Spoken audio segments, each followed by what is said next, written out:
So we are starting to explore the structure of muscle. We've talked about muscles.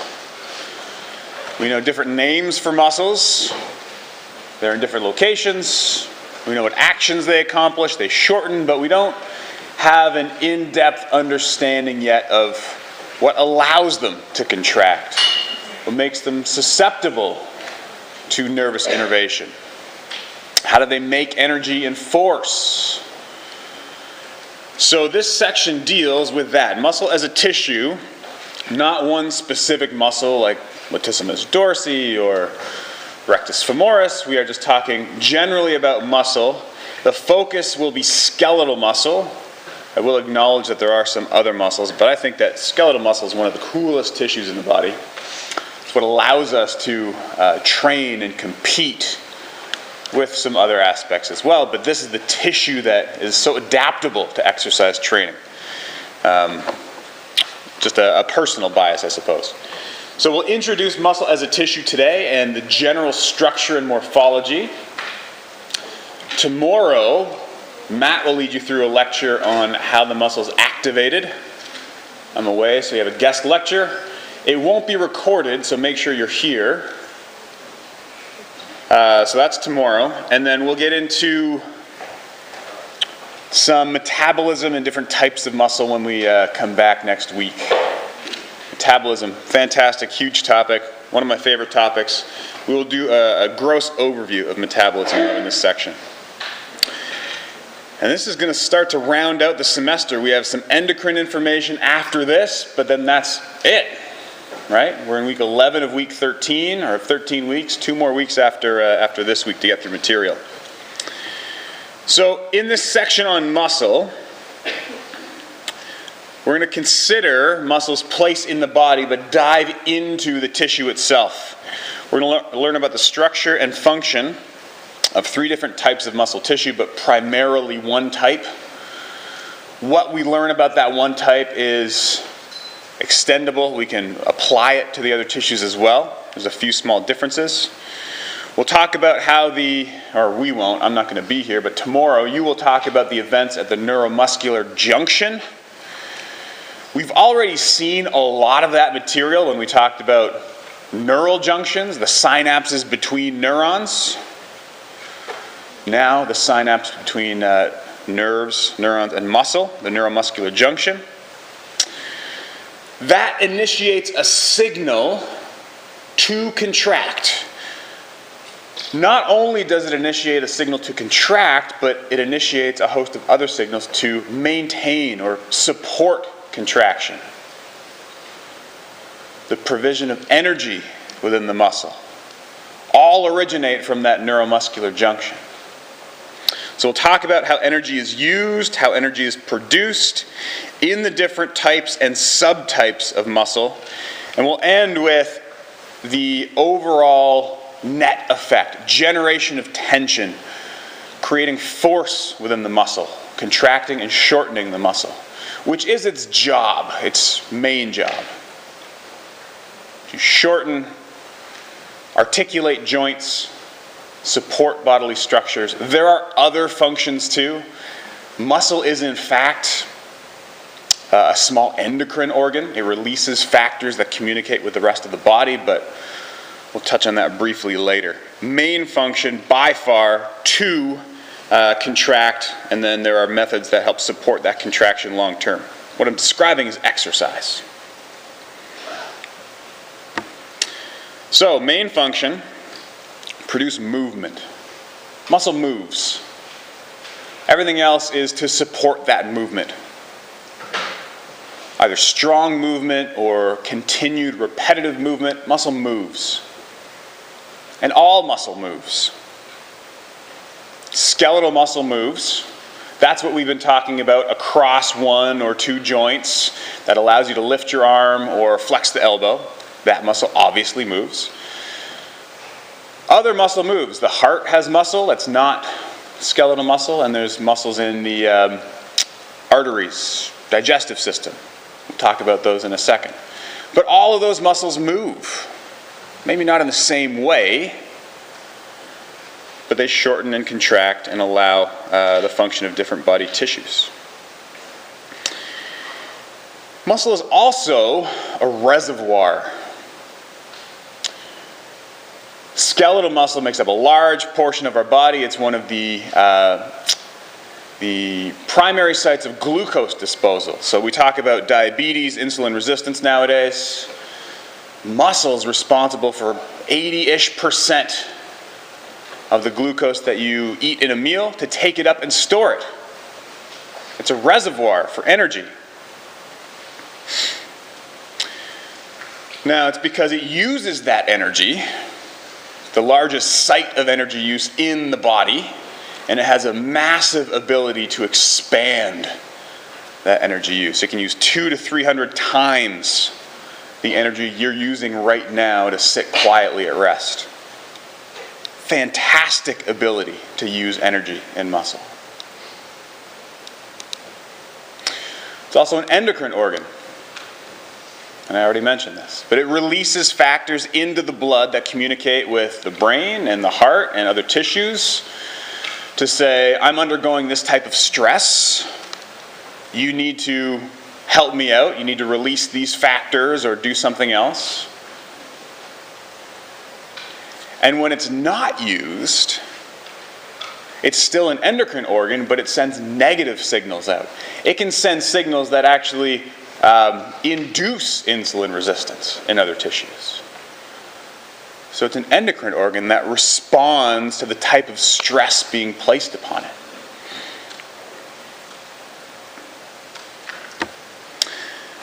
Often overlooked, it also generates heat. The reason we are warm-blooded is because of the heat generating capacity of muscle. We have slow oxidative muscle, and that will become clear in a second, that as we make energy, we use some of that energy to move. That's the job of muscle. But would you believe that the majority of energy we use in the muscle gets dissipated as heat? 80% of the energy that your muscle produces is lost as heat. Only 20%, maybe 30%, goes towards motion, contraction, walking. Large majority of the energy you produce generates heat. It's wasted. Which is really a good thing if you're thinking about insulin resistance and obesity and a sedentary lifestyle. You want to waste energy. You have a surplus on board. Muscle generates heat by wasting energy. Now, generating heat always happens even if contraction doesn't occur, but the rest of these factors, and also generating heat, occur mainly because of the shortening of muscle. As muscle shortens, the energy demand goes up. As muscle contracts, things are released. When the muscle contracts, you move. All of these are accomplished through contraction and changes in the shape of muscle. Think about it. To shorten, where does the muscle go? The shape has to change. It's very pliable, very elastic. You can stretch it within limits. You can compress it within limits. It allows it to do its job of contraction and movement. It's very elastic, very extensible, and very adaptable as well.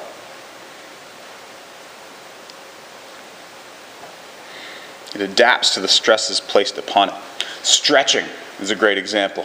A repeated stress to stretch the muscle to increase range of motion. If you can not bend over and touch your toes right away because your hamstrings are really tight, if you worked at that, if you continued to stretch those muscles, it would adapt. They would elongate. And over time, your range of motion would increase. It happens. They're very adaptable. Within limits. If you stretch too far too quickly, muscle tears. So let's differentiate muscle so that as I continue talking, I can refer only to skeletal muscle, because that's what I default to. Types of muscular tissue, and there are three main types. We've even illustrated, or I think introduced this in week 1 or 2 of the course. 3 main types of muscle. You have skeletal muscle, my favorite type. Up here on the top, these 2 figures show skeletal muscle.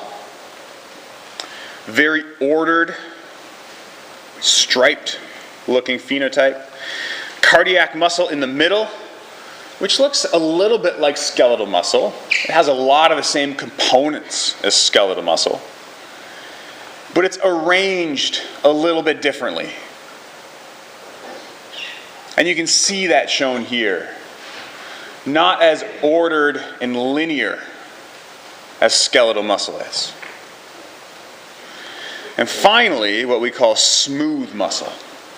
And smooth muscle is named just because it looks smooth. It doesn't have the stripes that cardiac muscle and skeletal muscle do. Smooth. It looks smooth. So 3 different types of muscle. They all move. They all generate heat. They are all subject to the things that we talked about on the last slide. They're just organized slightly and in different locations. So skeletal muscle is attached to the skeleton, and it should be no surprise then that it articulates the skeleton. All the muscle we've talked about so far in the last few sections has been skeletal muscle. The origins, insertions, innervations that you know, the joints that they articulate, that's skeletal muscle. And it's innervated by nerves from the somatic nervous system, so we have voluntary control over it. You can flex your elbow right now if you wanted to. You could raise your hand if you wanted to. You could type on your keyboards. You're doing that consciously.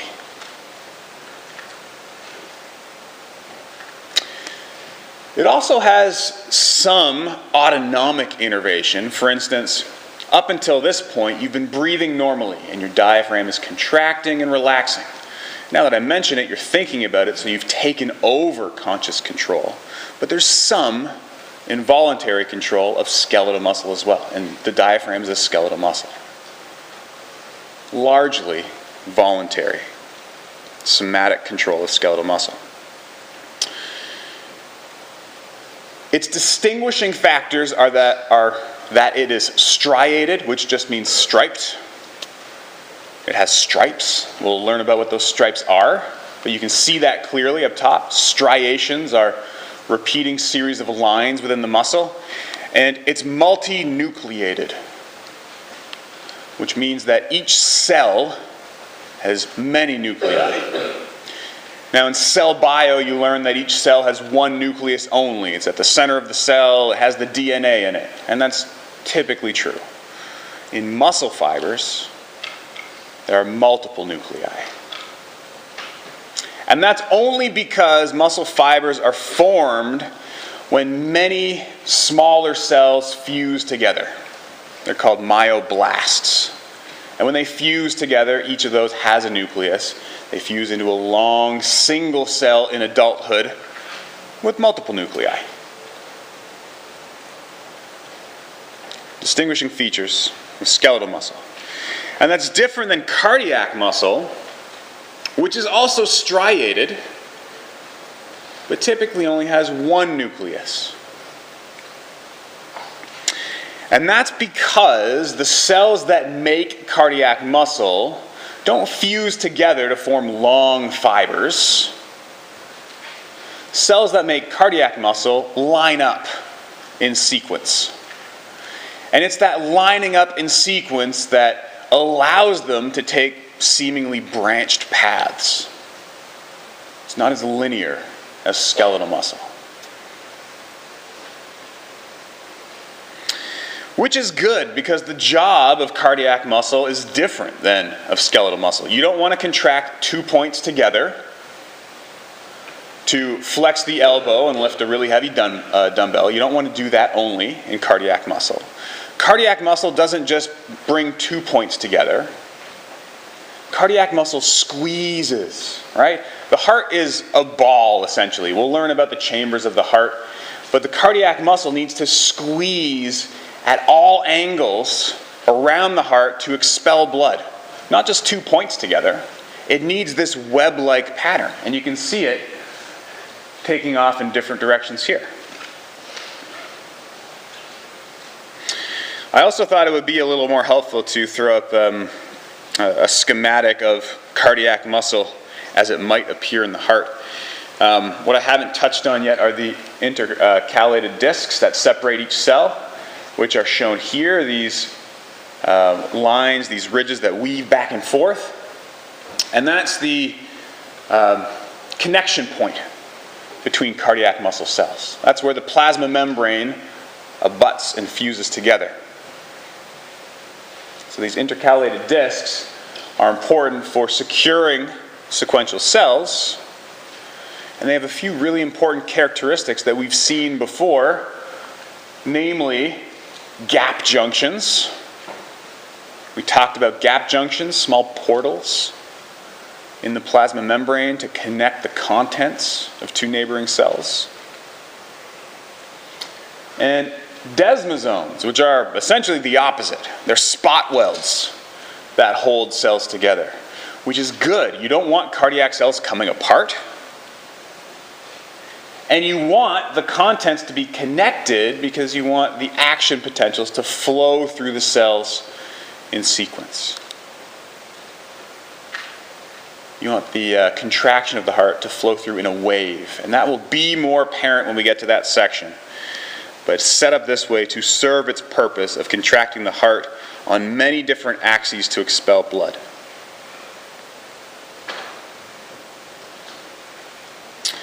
Lastly, smooth muscle, not striated, has a single nucleus, and is not controlled voluntarily. I failed to mention that about cardiac muscle too. You can't control your heart no matter how hard you think about it. If I pointed at you and asked you a question in the middle of class, your heartbeat might increase, which seems like voluntary control, but it's just a stress response. You can't control your heart rate voluntarily. You can't control smooth muscle voluntarily. And smooth muscle is the muscle that lines the arteries. It's muscle in the skin. It's muscle in the digestive system. It still moves, but it's more of a wavy, repetitive movement. Or it constricts in response to various factors coming from the brain, like with exercise, but you don't have conscious control.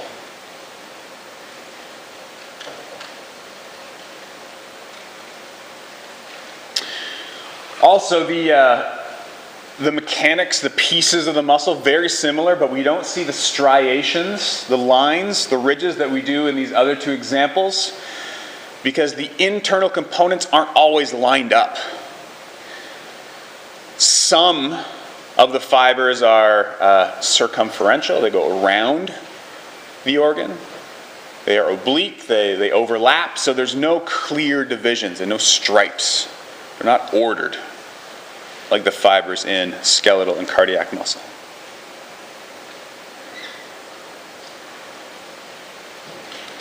And that's what I want to say about those other two types. Now I want to turn my attention to skeletal muscle.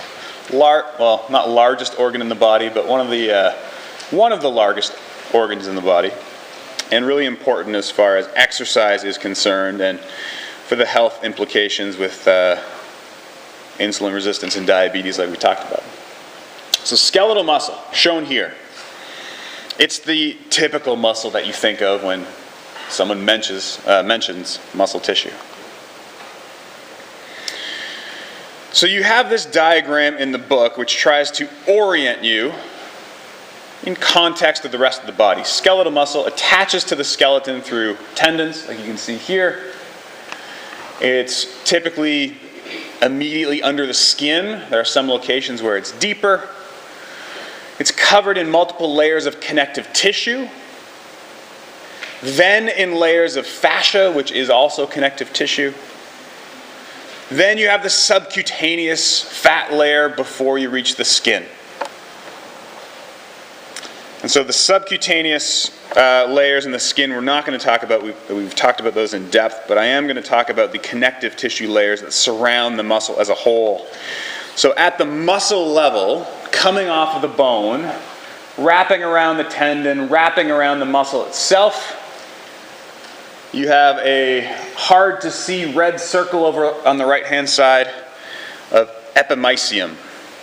Epimysium surrounds the entire muscle, one specific layer of connective tissue that surrounds the entire tendon and the muscle.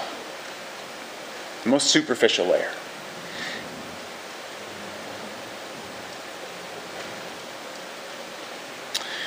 Within the muscle, cells or fibers are bundled together. And they're bundled in what we call fascicles. Fascicles. Fascicles are what you observe when you cut apart a piece of steak. The threads of meat when you cut into a steak, those are fascicles. And they are bundled together by what we call perimysium, a layer of connective tissue that surrounds each fascicle. That surrounds each fascicle. And there could be 10 to 100 fascicles within a muscle, depending on the size of the muscle, but they're observable bundles. They're not the unit of contraction, they're not the fiber or the cell, they're bundles of cells together. The cells are within the fascicles. So this small fellow coming out here is a cell. And if we zoom in, where this larger image is a fascicle, what I have shown here is the muscle fiber is a muscle cell. Muscle fiber is the unit of muscle. It's a muscle cell.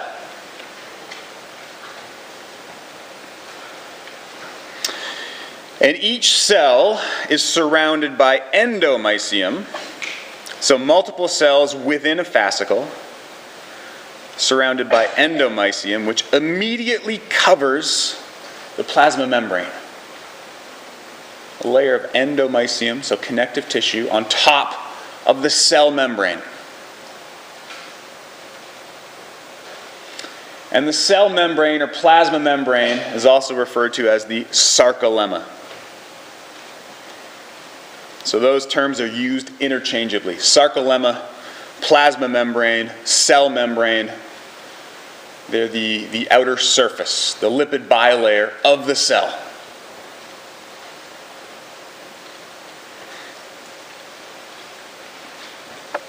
So each one of these strands coming out of a fascicle is a muscle cell. But that doesn't sit right. There's things inside the muscle cell. Fibers all the way down. And those things inside are what allow the muscle to contract. They are myofibrils. Myofibrils. They're the proteins of contraction. They're the contractile apparatus. I often refer to them that way as well. 80% of the inside of a muscle cell are myofibrils. They're packed inside the muscle cell, and they typically go the entire length of the muscle cell.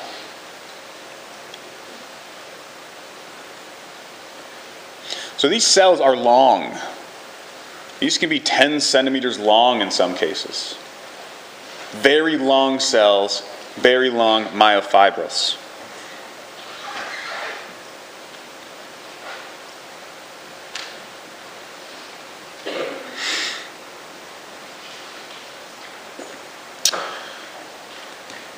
So after you have grown and developed and the cells that form muscles have fused together, this is typically fixed. You have a fixed number of fibers.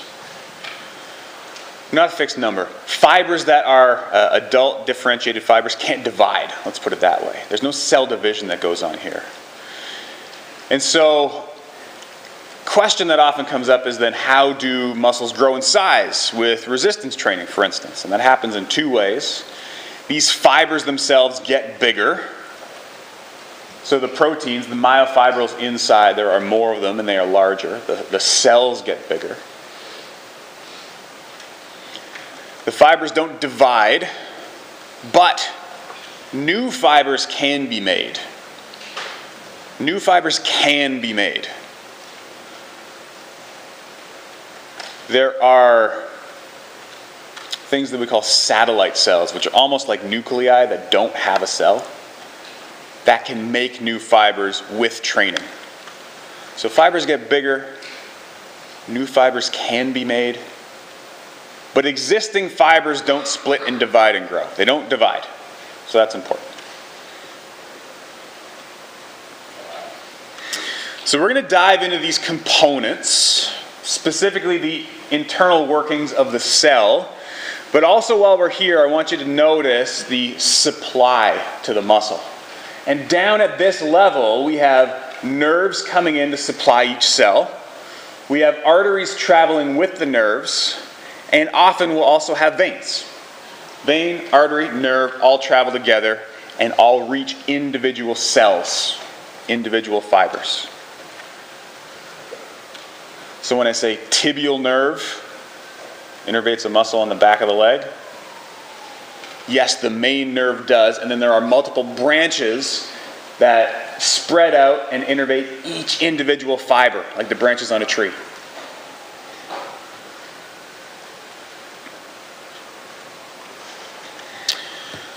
So let's explore the cell in a bit more detail. This is the muscle cell. This was the header image for this section. This is one cell, one muscle fiber. And the blue wrapping around the outside is the plasma membrane, or the sarcolemma. It's the casing of the cell. And so you see 80%, 90% of the cell is packed with these myofibrils. These big red columns are the myofibrils. That's the contractile apparatus that shortens, that generates tension, that creates force. Most of the muscle is that contractile apparatus. But there are some other really important constituent pieces that we need to acknowledge. And first is, well, if we have all these fibers crammed within a cell, and the signal arrives at the plasma membrane, how do the fibrils way in the middle of the cell ever receive a signal? A signal to contract, or oxygen, or glucose. How does it ever get anything? Diffusion can't really work all the way into the middle of the cell. The muscle has this really interesting series of aqueducts and tributaries called t-tubules, or transverse tubules. And these are pores in the plasma membrane. They're tunnels that dive into the muscle from the outer plasma membrane. They go all the way in, wrap around all the fibrils, and allow action potentials to be propagated into the muscle, or into the fiber. They allow oxygen and glucose to travel into the fiber. These look like a tunnel, but it's really bringing the outside of the cell into the cell.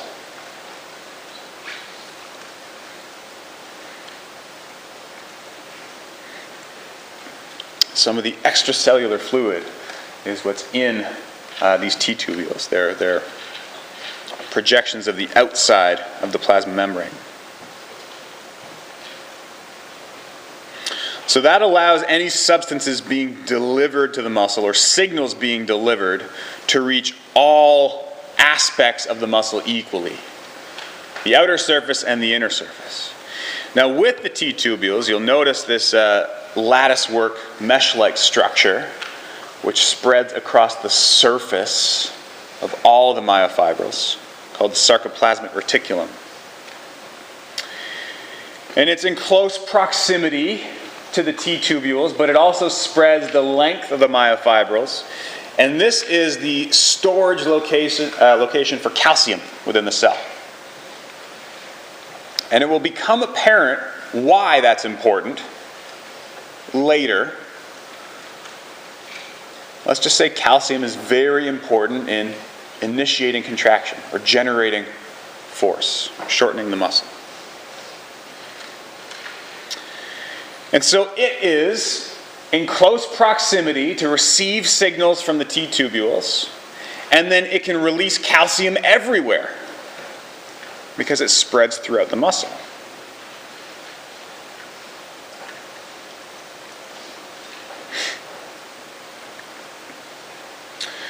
What's harder to see here is the negative space.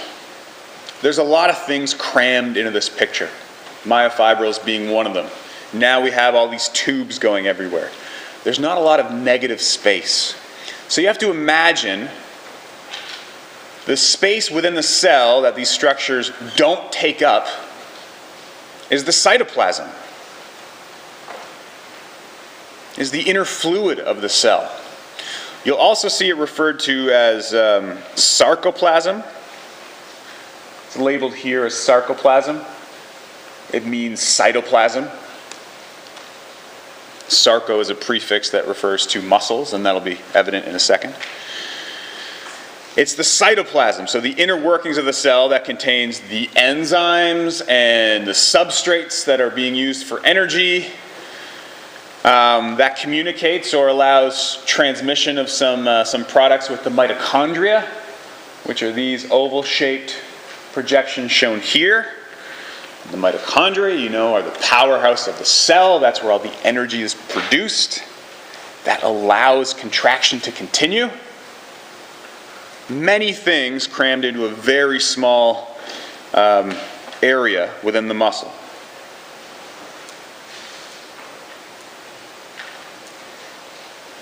And so I just want to flip over here and show you a model of what the muscle might look like. You can see all the myofibrils within one muscle cell. The blue things are mitochondria. And I want to use this to show you the t-tubules and the orientation with the sarcoplasmic reticulum. So you see the plasma membrane down here, the sarcolemma.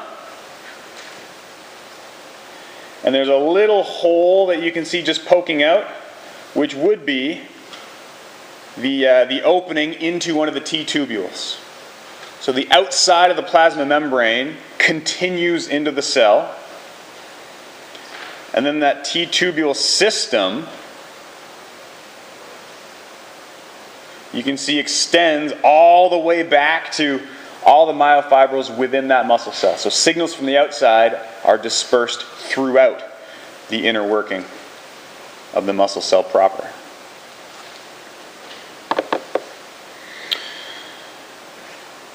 And this shows all the mitochondria as individual little beans or grains of rice. I take issue with that. There's some really good evidence lately that it's kind of a reticulum, that they're all connected, like the sarcoplasmic reticulum, but we'll stick with the status quo for now. When you get to upper level courses, you'll see that they do kind of connect together.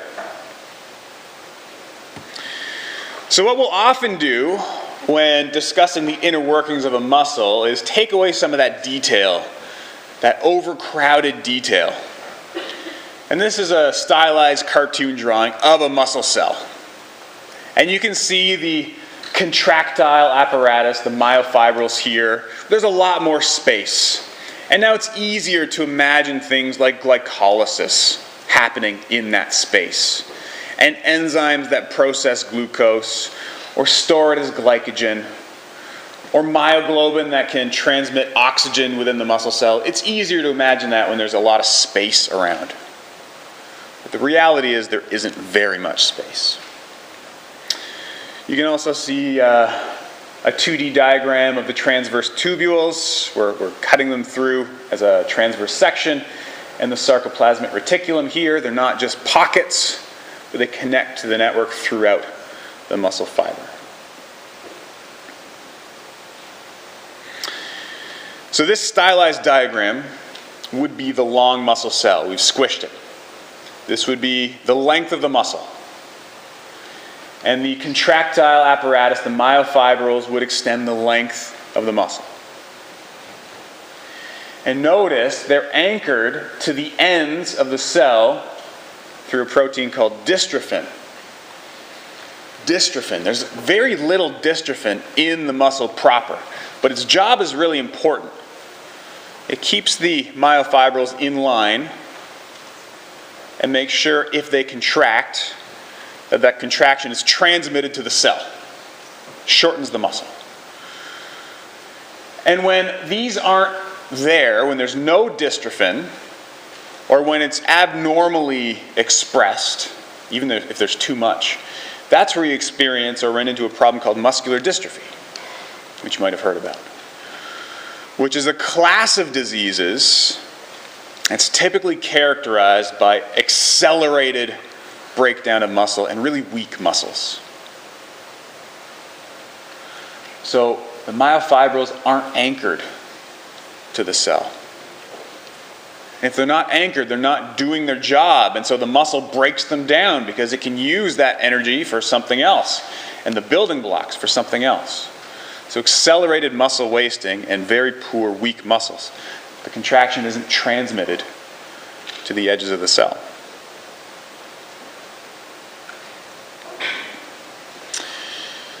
Now I want to zoom in at the myofibril proper.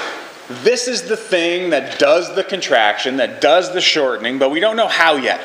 It's the ingredients, the proteins of the myofibril that are responsible for contraction, that respond to action potentials that you'll learn about tomorrow. So all of the myofibrils are organized as such.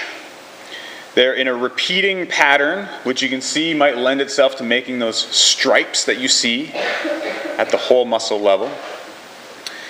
And the unit of contraction, the singular unit of contraction, is called a sarcomere. And multiple sarcomeres are lined up end to end through the length of the myofibril. But the unit of contraction is a sarcomere. And the sarcomere is the space between these two squiggly discs, appropriately called Z discs, because they zigzag back and forth. So the area between those two Z discs is the sarcomere. And the Z disc allows the connection between sarcomeres to occur. It anchors two sarcomeres together.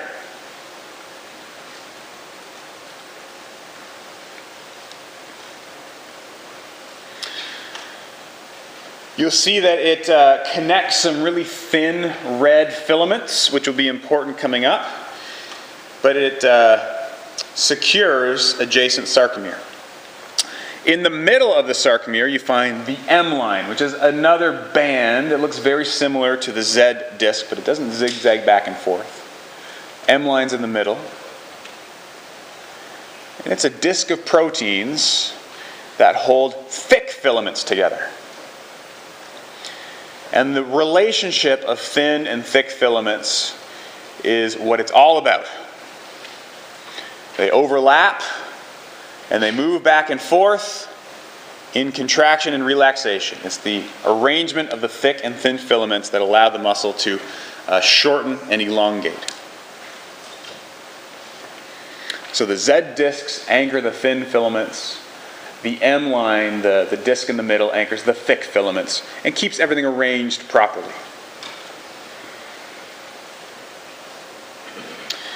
Now within each sarcomere, because of the degrees of overlap, the colors change, the density changes.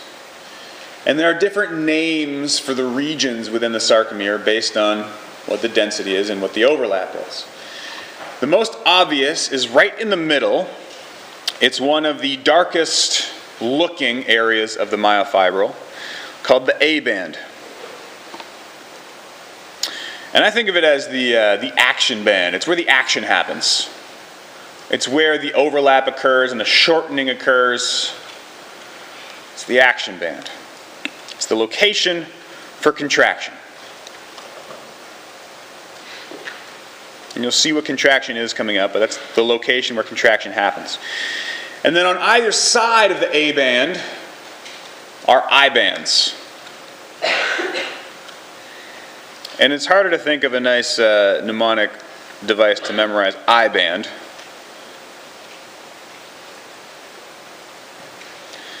But the I bands are the lightest sections in the muscle. and probably are named for the fact that it looks like there's an I written in the middle. The Z disc looks like the letter I.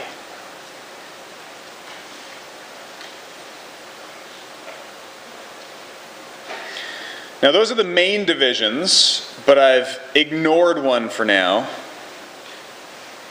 The A band is the site of overlap where contraction happens, but throughout the entire A band, or you don't have overlap throughout the entire A band. There is a section in the middle that's made up of only thick filaments, and this is called the H band. But I find it easier to remember which is which when you consider that, yes, the letter I is physically thin, so the I band contains thin filaments. The I band only contains thin filaments. The letter H is wider. The letter H is thick, so the H band contains only thick filaments. And it does. The H band is this section in the middle that bookends the M line, where there are only thick filaments present.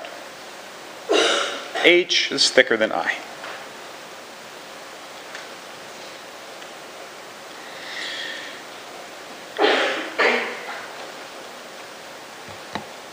And you might want, we'll not go into so much detail about the proteins yet. That's coming up on 1 or 2 slides from now. But you can see this is the proteins as if they were organized in the cell. The overlapping A bands, I bands, H bands, etc. are shown here one for one. This is an overlap showing the proteins within the muscle that are responsible for contraction. I'll come back to those in a second. So you can see all these characteristics visibly. This is a picture of muscle, a magnification of muscle, where you see the sarcomere. You can see the Z discs, the A band in the middle, the I bands outside, and you can see the light and darker intensities based on the overlap within the muscle proper. Only thin filaments in the I band, only thick filaments in the H band or the H zone, apparently. And then they overlap. Both of them are present in these darkest staining sections.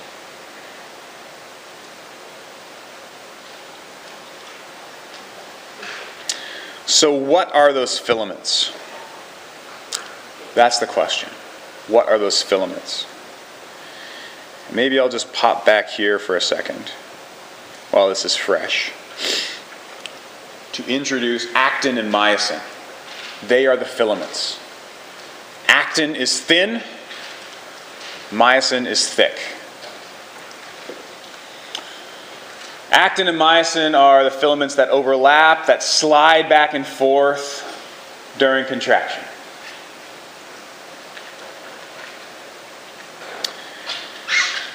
Myosin is anchored by the M line, and it's in the middle. MMM. Myosin is anchored by the M line, and it's in the middle. It's in the middle of the thin filaments.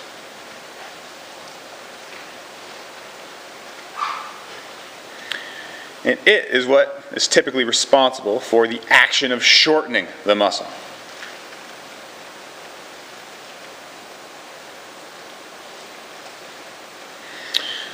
Note, these aren't the only proteins involved in contraction. You can see something here called titin.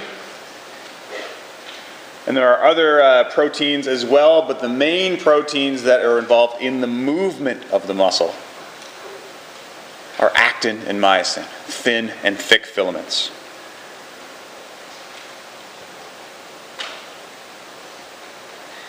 Now, a close-up of myosin looks something like this. It's arranged itself in bundles of proteins like straws together. They're arranged as straws with flexy, bendy tops that are sticking out. Myosin stalks are all arranged and intertwined together in the middle of the thick filament, and then the myosin heads project outwards. And the myosin heads articulate, they interact with actin, and that's what's responsible for crawling across the actin filament and shortening the muscle.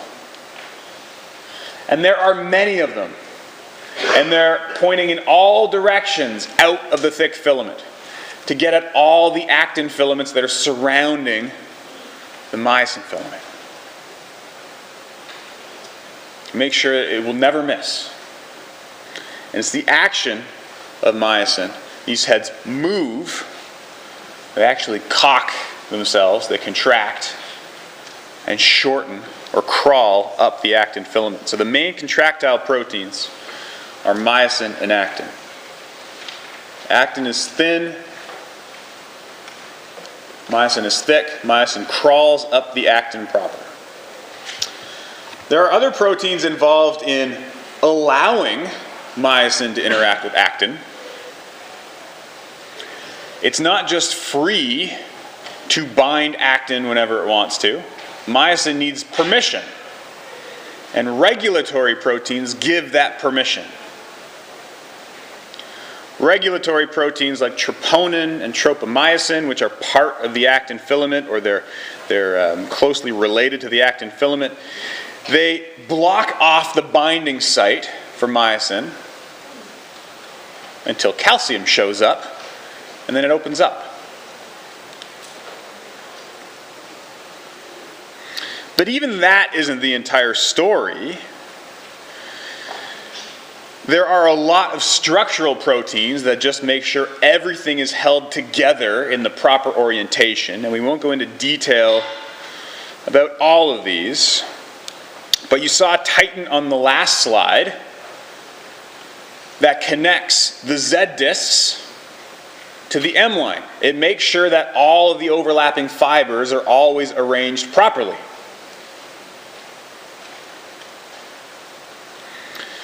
We already talked about dystrophin, so you know about that as a structural protein. And the other one that's kind of interesting is alpha-actinin. I think on the slides that you have, it's not written as such. It's called alpha-actin. Its name properly is alpha-actinin, and that's the protein that makes up the Z discs that are the borders of the sarcomere. And then this protein binds to the thin filaments and allows the projection of actin from the Z disc and the projection of titin from the Z disc that keeps the entire myofibril together. So understanding that organization, and it's the sliding of the filaments over top of each other that characterizes contraction, you're ready to learn about the neuromuscular junction and the action potentials that will cause this, which are coming tomorrow. So I'm not here tomorrow. I'm back on Tuesday. We're picking up with the sliding filament theory and then metabolism before we conclude and move on to the endocrine system. So have a great weekend. I'll see you next week.